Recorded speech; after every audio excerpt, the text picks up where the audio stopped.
Right, what we need to do, move this handy screw here.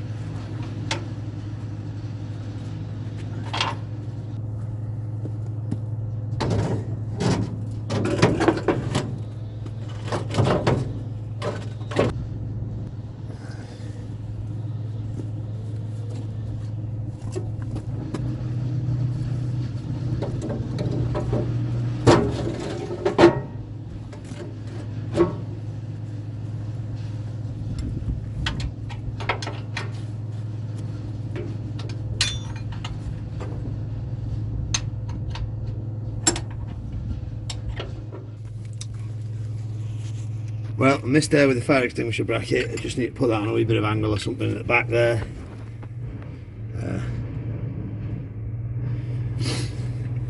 But I forgot about all that nonsense down there. So yeah, I think that'll look alright. We space underneath, fit crowbars, and then I'll probably make another tray on the top there just to cover it all in a wee bit, you know.